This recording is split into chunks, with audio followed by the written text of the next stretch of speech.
जी, अभी जो मुख्तार अंसारी ने एप्लीकेशन दिया कि हमारी जान को खतरा है, तो ये किस तरह से क्या कुछ अब देखिए, आज तो अभी हमारे रास्ते में सोशल मीडिया पे खबर चल रही है कि बांदा जेल के जेलर और 2 डिप्टी जेलर सस्पेंड कर दिए गए।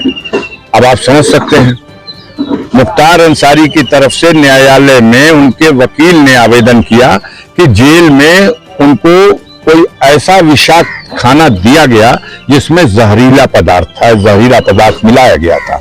इससे उनकी तबीयत खराब हुई, हालत खराब थी।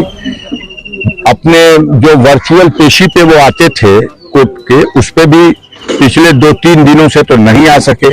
उनके जगह पे जब जेलर खड़ा हो रहा है तो वो कहता है कि नहीं, वो अस्वस्थ है इसलिए नहीं आ रहे हैं। इस बीच में हम लोग जानते हैं कि काफी दिनों से उनके हत्या करने का साजिश रची जा रही है और उनके बेटे मुख्तार अंसारी की ओर से, उमर अंसारी की ओर से माननीय सर्वोच्च न्यायालय में ये याचिका दायर की गई है कि उनके सारे मामले और उनको उत्तर प्रदेश के बाहर कहीं दूसरी स्टेट में शिफ्ट करके वहां ट्रायल करा लिया जाए और वहां उन्हें रखा जाए जुडिशियल कस्टडी में। अब उत्तर प्रदेश सरकार को नोटिस जारी हो चुकी है, उसमें कोई डेट भी फिक्स है, उसकी सुनवाई अभी चल रही है और इधर इन लोगों ने देखा कि ऐसा ना हो कि कोई माननीय सर्वोच्च न्यायालय से आदेश ऐसा हो जाए, तो इस तरह का भी षड्यंत्र किया गया। हमारा मानना है कि मौत का एक दिन निश्चित है, लेकिन शैतान कोशिश तो कर सकता है और तमाम तरह की उनको मिटाने की, उनकी हत्या करने की कोशिशें हो रही हैं। उसके पीछे एक बड़ी वजह, जो सबसे जरूरी वजह है, वो ये है कि ब्रजेश सिंह जो हैं, उनके खिलाफ 15 जुलाई 2001 में जब मुख्तार अंसारी पर उसरी में आक्रमण हुआ था तो उनके खिलाफ नामजद अभियुक्त बना करके त्रिभुवन सिंह, ब्रजेश सिंह पर मुकदमा दर्ज हुआ था। उसमें गवाही चल रही है। तो हालत खराब यह है कि मुख्तार अंसारी कोर्ट में गवाही जब करेगा तो सजा निश्चित है। उसमें 5-6 गवाह गवाही कर चुके, तो उससे पहले कि उनकी गवाही हो जाए, उनके साथ कोई अनहोनी घटना हो जाए। ये प्रयास, ये षड्यंत्र, ये साजिश सरकार और अपराधियों की मिली जुली हिकमत के साथ उनके अधिकारियों के संरक्षण में ये सब अंजाम देने का प्रयास चल रहा है। हम लोग कानून के रास्ते से इसमें जो उनकी सुरक्षा के लिए हो सकता है वो कर रहे हैं। ऐसे में क्या आप लोगों का विभाग से सब संपर्क हो पाएगा नहीं है? नहीं, मैंने फोन किया था। वो जो एक सुविधा होती है परिजनों को, जो हफ्ते में 5 दिन कोई जेल में है तो वो अपने परिजन से फोन से बात कर सकता है, लेकिन इसमें उससे नहीं बात कर सकता, वो ही फोन करेगा तो बात होगी। तो उनका फोन तो आ नहीं पाया 4-5 दिन से।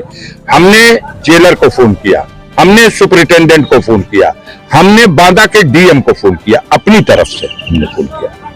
जी, जो आज जो 3 लोगों से सस्पेंड किया गया है, उस कार्रवाई को आप किस नजरिए से देखते हैं? आप उनसे पूछिए। पहले तो उन लोगों ने छिपाने की कोशिश की। सुपरिटेंडेंट का बयान आया जब न्यायालय से ये कहा गया कि इसकी जांच कराइए, ये क्या है, तो उन्होंने कहा नहीं, इनकी तबीयत खराब थी, हमने मेडिकल बोर्ड बना दिया है और मेडिकल कॉलेज बांदा से डॉक्टर आए हुए थे, कल भी आए हुए थे, आज भी आ रहे हैं और दवा उनकी चल रही है, वो ठीक हो जाएंगे और पहले से बेहतर है। ये सारी बातें कहा और इससे इनकार किया कि ये आरोप गलत है कि उनको जहर दिया गया। लेकिन जब आरोप गलत है तो जेलर का सस्पेंड होना साधारण बात नहीं है। 2 डिप्टी जेलर का सस्पेंड होना साधारण बात नहीं है। जिनकी देखरेख में खाना बनता था, जिनकी देखरेख में खाना चख करके तब उनको दिया जाता था, उन लोगों का सस्पेंड होना तो प्रथम दृष्टया ये साबित करता है कि आरोप सही था। अब माननीय सर्वोच्च न्यायालय में ये बात जा रही है, देखिए वहां से कुछ होगा। सांसद जी, बड़ा सवाल ये उठता है कि जब जेल के अंदर जेल मैनुअल के अनुसार हर चीज चेक हो जाती है, तो जहर जो है कि पहुंचा कैसे वहां पे?